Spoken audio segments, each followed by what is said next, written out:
දැන් බලන්න එතකොට මේ number of fields කියන variable එකේ data type එකේ int.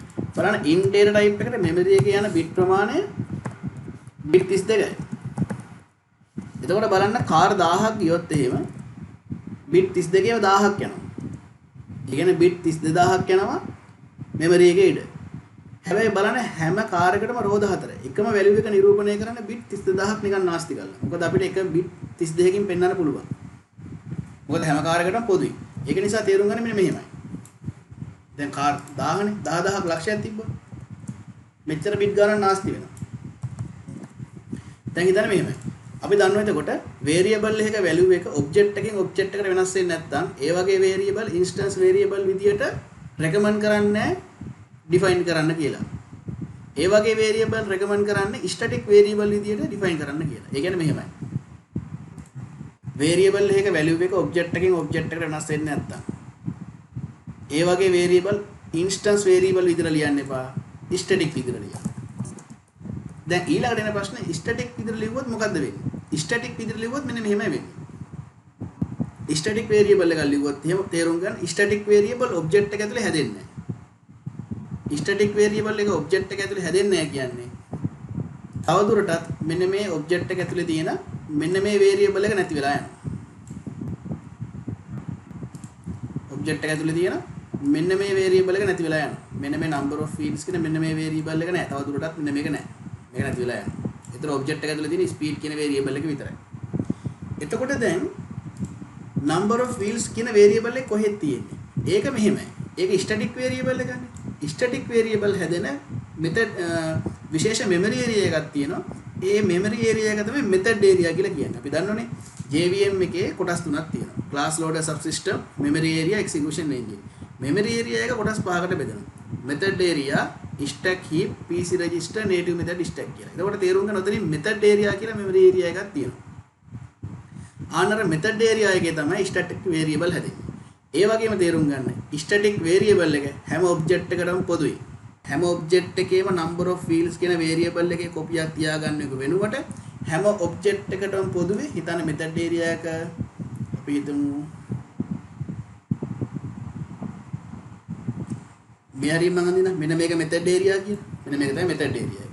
මෙන්න මේ method area එකේ number of fields කියලා variable එකක් හැදෙනවා.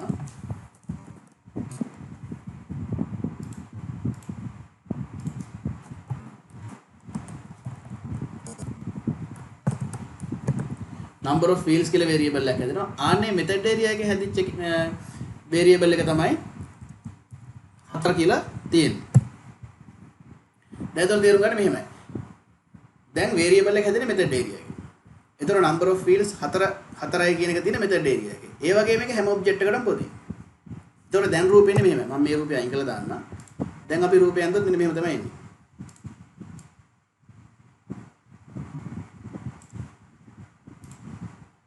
method area එක තියෙනවා. stack එක තියෙනවා. heap එක තියෙනවා.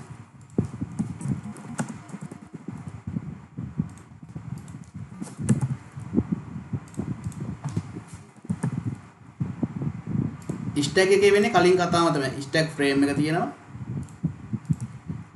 C1 තියෙනවා. C2 තියෙනවා. C3 තියෙනවා. C4 තියෙනවා. කලින් විදියටම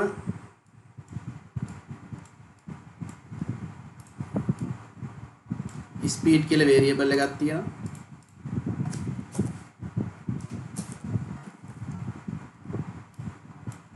speed කියන variable එක පළවෙනි object එකට 80යි.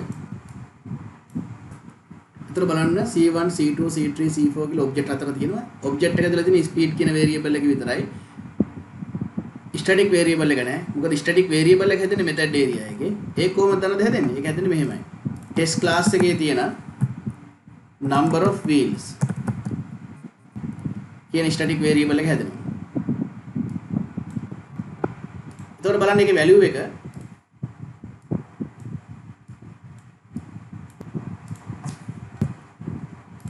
තේරුම් ගන්න මේ සමස්ත කොටසම තියෙන්නේ method area එකේ. ඔන්නෝම තමයි හැදෙන්නේ memory diagram. දැන් ඔක තමයි වෙන්නේ. එතකොට බලන්න මෙහෙමයි. මේ හැම object එකකටම මේ static variable එක පොදුයි. කලින් වගේම c1.speed කිව්වොත් 80යි c1.number of wheel කිව්වොත් new wheels කිව්වොත් බලන්න object එකේ බලන static instance variable එකක් තියෙද කියලා number of wheels කියලා. එහෙම නැත්නම් static variable එකක් තියෙද බලනවා තියෙනවා print කරනවා. ඒක මම කිව්වේ මෙන්න මෙහෙමයි. දැන් හිතන්න මේ program එක static නෑ. කලින් run කරාම ආව උත්තරේ මොකක්ද?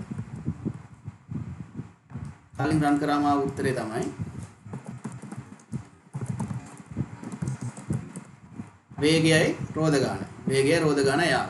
දැන් හිතන්න මම මේ variable එක static කරනවා. number of wheels. static කරා කියලා උත්තරේ වෙනසක් වෙන්නේ නැහැ. හේතුව මෙහෙමයි. ඒ උත්තරෙමයි එන්නේ. හේතුව static කරාම වෙන්නේ මොකද්ද? static variable object ඇතුලේ හැදෙන්නේ නැහැ. instance variable තමයි object එකට අයිති object එක ඇතුලේ හැදෙන්නේ. static variable වලට අපි යන්නේ ඇයි? variable එකේ value එක object එකෙන් object එකට වෙනස් වෙන්නේ නැත්තම් ඒ වගේ variable අපි recommend කරන්නේ instance variable විදිහට ලියන්න. ඒ වගේ variable අපි recommend කරන්නේ static variable විදිහට ලියන්න. එතකොට වෙන්නේ මොකක්ද? හැම object එකටම පොදු වෙලා එක copy එකක් හැදෙනවා. ඒ copy එක හැදෙන්නේ method area එකේ. ඒ වගේම ඒ variable එක හැම object එකටම පොදුයි. ඒ තමයි static variable වල කතාව. If the value of the variable is not varied from object to object. object එකෙන් object එකට variable එකේ value එක වෙනස් වෙන්නේ නැත්තම් it is not recommended to define these kind of variables as instance variable. ඒ වගේ variable instance variable විදිහට ලියන්න recommend කරන්නේ නැහැ. It is highly recommended to define these kind of variables as static variable. ඒ වගේ variable static variable විදිහට ලියන්න කියලා තමයි අපි recommend කරන්නේ. ඊළඟ කතාව. instance variable වලට හැම object එකකටම separate copy එකක් හැදෙනවා. For instance variable separate copy of the variable is created for every object. හැබැයි static variable වලට only single copy is created. එක copy එකයි හැදෙන්නේ. ඒ වගේ මේ copy එක හැම object එකකටම share කරනවා. Only single copy is created and shared to every object. ඒක තමයි කතාව. දැන් ඊළඟ තේරුම් ගන්න මෙහෙමයි. දැන් මේ program එකේ static කරා කියලා උත්තරේ වෙනසක් වෙන්නේ නැහැ. ඒක තමයි කතාව. ඒ වගේම තේරුම් ගන්න static variable object එකේ reference එකෙන් access කරන්න පුළුවන්. ඇයි? දැන් object එකේ reference එකෙන් access කරන්න පුළුවන් හේතුව තමයි. එතකොට බලන්න object එක ඇතුලේ static variable හැදෙන්නේ නැහැ. ඒක ඇත්ත. ඒ වුණාට හැම object එකකටම පොදුවේ තමයි static variable එක හැදෙන්නේ. ඒක තමයි object එකේ reference එකෙන් access කරන්න හේතුව. දැන් c4.speed කිව්වම බලනවා මුලින්ම speed කියලා variable එකක් object එක ඇතුලේ තියෙනවා. ගැටලුවක් නැහැ. c4.number of wheels කියලා ගත්තම number of wheels කියලා variable එකක් මුලින්ම බලන object එක ඇතුලේ තියෙද කියලා. object එක ඇතුලේ නැත්තම් බලනවා c4 කියන්නේ car class එකෙන් හදුව object එකක්. එතකොට car class එකේ තියෙනවද බලන්න static variable එක. තියෙනවනේ. ඒක නිසා ආන්නේ static variable එකේ value එක තමයි මෙතනින් වෙනස් කරන්නේ.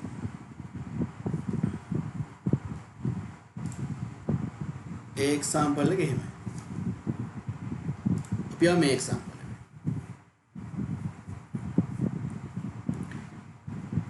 මේක බලන්න මෙහෙමයි. test කියලා class එකක් තියෙනවා. static int number 10යි. static variable එකක් තියෙනවා 10යි කියලා. ඊළඟට මුලින්ම තේරුම් ගන්න static variable ලියන්නේ static variables are written at the same place where instance variables were written. ඒ කියන්නේ මෙහෙමයි. මෙතන බලන්න මෙහෙම static variable අපි ලියන්නේ හරියටම instance variable ලියපු තැනම තමයි.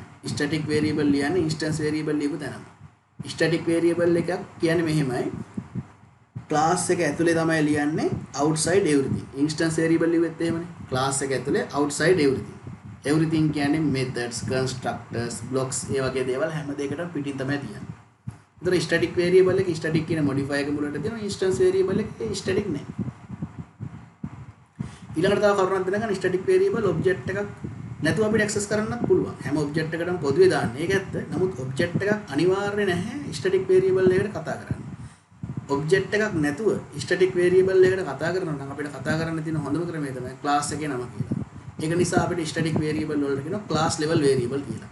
දැන් බලන්න මේ test කියන class එකේ තමයි static variable එක තියෙන්නේ. ඒක නිසා තේරුම් ගන්න මේ static variable එකට කතා කරන්න ඕනේ test.number class එකේ නම කියලා කතා කරන්න. අපි මේකට diagram එක අඳිමු හරියටම තේරුම් ගන්න.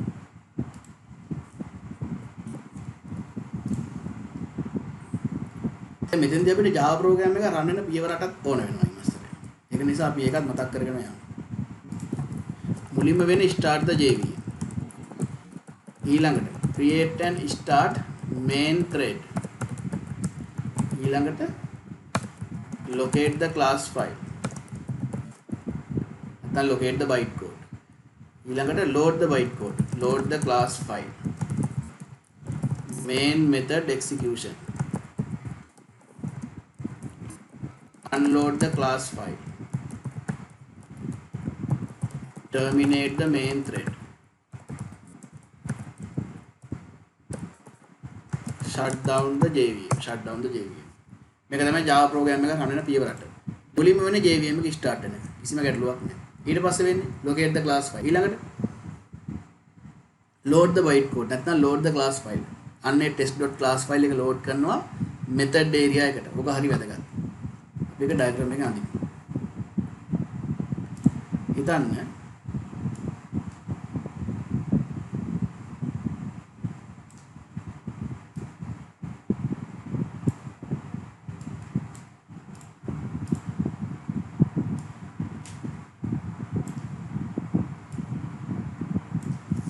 හිතන්න මෙහෙම මේක තමයි method area එක.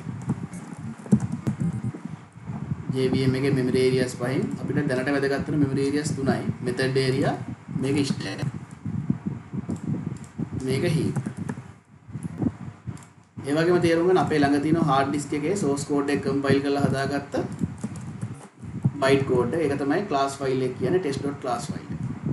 ඒ වගේම JVM එක start එකේදී අපි දන්නව හැදෙනවා class loader subsystem, memory area, execution engine. මේ memory area එක තමයි මෙන්න මේ කොටස් විදියට තියෙන්නේ. memory area එක තමයි මේ class loader subsystem.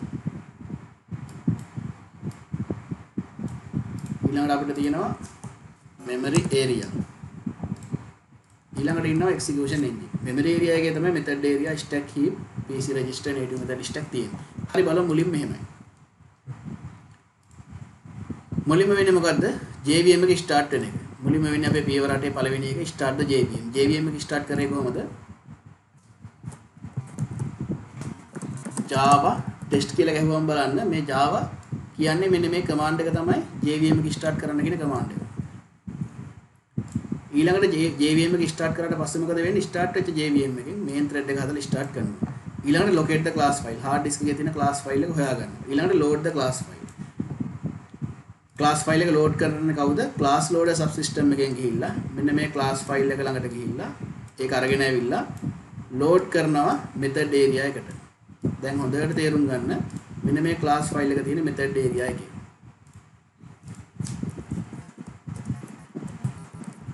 ඊළඟට තේරුම් ගන්න මෙතනදී විශේෂ වැඩක් වෙනවා. static variable හැදෙන්නේ මොන වෙලාවෙද? static variable හැදෙන්නේ තේරුම් ගන්න class load වෙන වෙලාව. මෙන්න මේ වෙලාවේ තමයි static variable හැදෙන්නේ. static variables are created.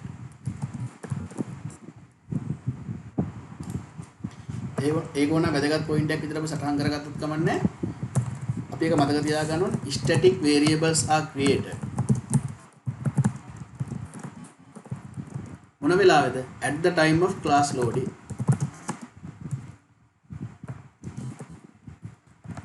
at the time of class loading.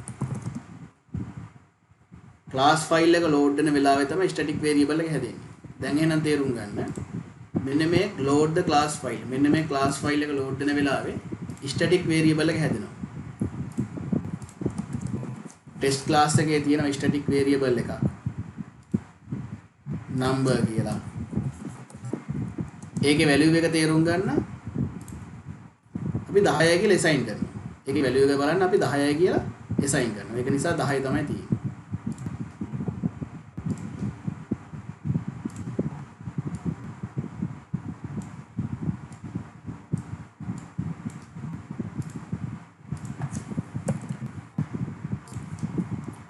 ඊට පස්සේ main method execution. ඒ පියවරේදී බලන්න මෙහෙමයි. main method එකට ගියාම බලන්න main method එකේට අදාළ ඉඩ ප්‍රමාණය වෙන් වෙනවා stack එකේ stack frame එකක් විදියට. එතකොට බලන්න main method එකේ ඉඩ වෙන් වෙනවා stack එකේ frame එකක් විදියට මෙන්න මෙහෙම. main method එකේ මොකද කරන්නේ? system out print line එකක් දාලා අපි කියනවා ටෙස්ට් ක්ලාස් එකේ number කියන static variable එක print කරන්න. එතකොට මෙහෙමයි static variable එකක් access කරන්න. ඒ කියන්නේ static variable එකකට value එකක් assign කරන්න හරි static variable එකක value එක read කරන්න හරි අපිට object එකක් අනිවාර්ය නැහැ. හැම object එකකටම පොදු නම් තමයි static variable එක කරන්න. අපි ඒක දන්නවා. ඒක ඇත්ත. ඒනොට තේරුම් ගන්න static variable access කරන්න අපිට object එකක් අනිවාර්ය නැහැ. class එකේ නම කියලා access කරන්න පුළුවන්. class එකේ නම dot variable එකේ නම. class එකේ නම test dot variable එකේ නම number. test dot number කියලා access කරන්න පුළුවන්. එතකොට බලන්න මෙහෙමයි. ආනේද static variable අපිට access කරන්න පුළුවන් හින්දා class එකේ නම කියලා. මේ static variable වලට කියනවා class level variable. ඒ වගේම තේරුම් ගන්න instance variable වලට කියනවා object level variable. static variable වලට කියනවා class level variable.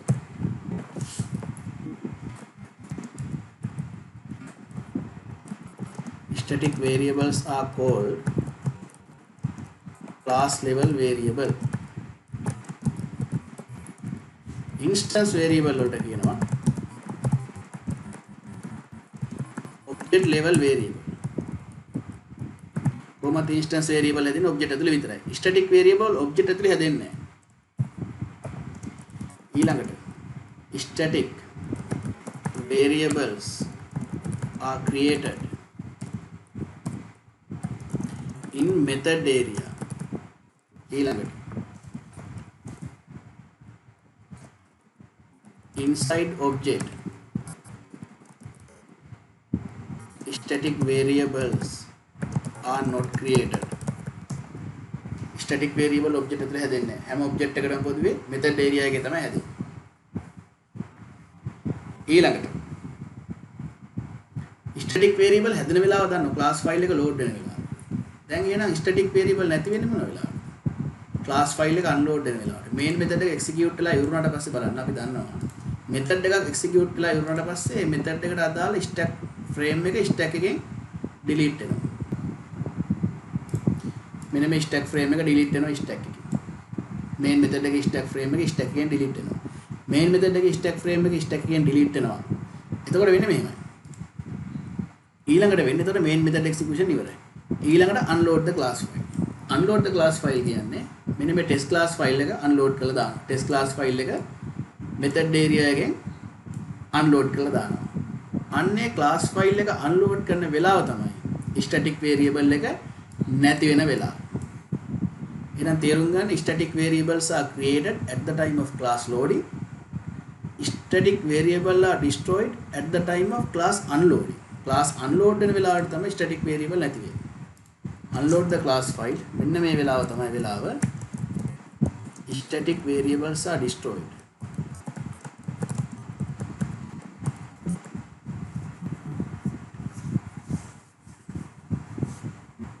දැන් මේ example එකේ ඉතින් එහෙම තමයි. උත්තරේ 10යි කියලා print වෙනවා. මේ example එක බලුවොත් බලන්න මෙහෙමයි. මේකෙත් කලින් diagram එක වගේමයි. මෙතනත් බලන්න මෙහෙමයි. class එකක් තියෙනවා test කියලා. static variable එකක් තියෙනවා number කියලා. ඒක 10යි. එතකොට බලන්න main method එකක් දාලා system out print line එකක් දාලා number කියලා variable එක print කරනවා. main method එකක් දාලා system out print line එකක් දාලා number කියලා variable එක මෙතන print කරනවා. මේ number කියන variable එක print කරනකොට බලන්න මෙහෙමයි. මෙතන අපි දන්නවා variable එකේ නම කියලා කතා කරලා තියෙනවා. අපි දන්නවා method local variable එකකට method එක ඇතුලේ නම කියලා කතා කරන්න පුළුවන්. දැන් බලන්න මේ number කියන method local variable එකකට කතා කරන විදිහට තමයි කතා කරලා තියෙන්නේ. දැන් එහෙනම් method local variable එකට කතා කරපු විදිහට කතා කරලා තියෙන නිසා බලනවා මෙන්න මේ main method එක ඇතුලේ number නමින් variable එකක් තියෙද කියලා. නෑනේ. නෑ කියලා error එකක් දෙන්නේ නෑ. හේතුව main method එක static method එකක්. ඒක නිසා බලනවා method local variable එකක් නැත්තම් number නමින් static variable එකක් තියෙද බලනවා number නමින්. එහෙම තියෙනවා නම් print වෙන්නේ static variable එකේ value එක 10යි කියලා. මම ඒක කරලම් පෙන්නන්නම්. මොකද අපිට දැන් static variable එකයි local variable එක දෙකම තිබ්බොත් මොකද වෙන්නේ? ඒ කියන්නේ මේ වගේ example එකක්.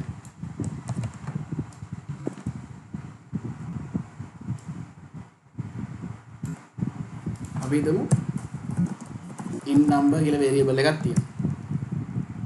ඒ වගේම එක static variable එකක්. වේරියබල් එකේ වැලියු එක 25යි. හිතන්න ලෝකල් වේරියබල් එකක් තියෙනවා. ඒකේ නම්බර් එක 12යි. system out print ln. දැන් number කියලා print කරොත් print වෙන්නේ කවුද? අපි දන්නවා නම කියලා කතා කරන්නේ method local variable වලට. method local variable වලට method එක ඇතුලේ නම කියලා කතා කරන්න පුළුවන්. දැන් නම කියලා කතා කරලා තියෙන ඒක නිසා method local variable එකේ අගය 12යි. 12 මෙතනින් print වෙනවා. දැන් මම කොහොමද static variable එක print කරගන්නේ? static variable එක print කරගන්න ක්‍රමයක් තමයි class එකේ නම කියලා කතා කරන එක. static variable එක print කරන ක්‍රමය තමයි class එකේ නම කියලා කතා කරන එක. class එකේ නම test class එකේ තියෙන number කියලා static variable එක. ඒක නිසා බලන්න test.number කිව්වට පස්සේ static variable එක අගේ print වෙනවා. කිසිම ගැටලුවක් නැහැ. තව ක්‍රමයක් තියෙනවා. අනිත් ක්‍රමය තමයි object එකක් හදනවා. new test object එකක් හැදුවම object එක හැදෙන්නේ heap එකේ. ඒ වගේම තේරුම් ගන්න object එකක් හැදුවට පස්සේ object එකේ reference එක පාවිච්චි කරලා අපිට පුළුවන් කෙලින්ම කතා කරන්න static variable.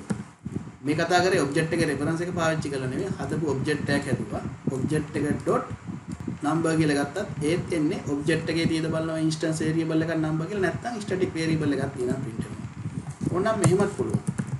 st new test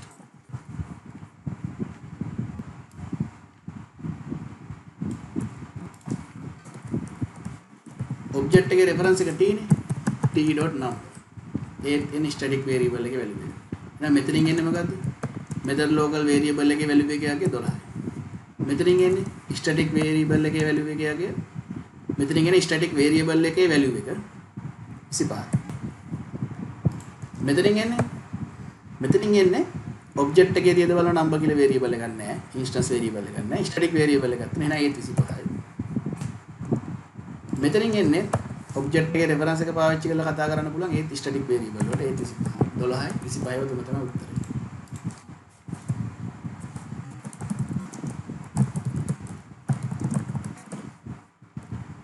මේ විදිහට උත්තරේ ගන්න පුළුවන්.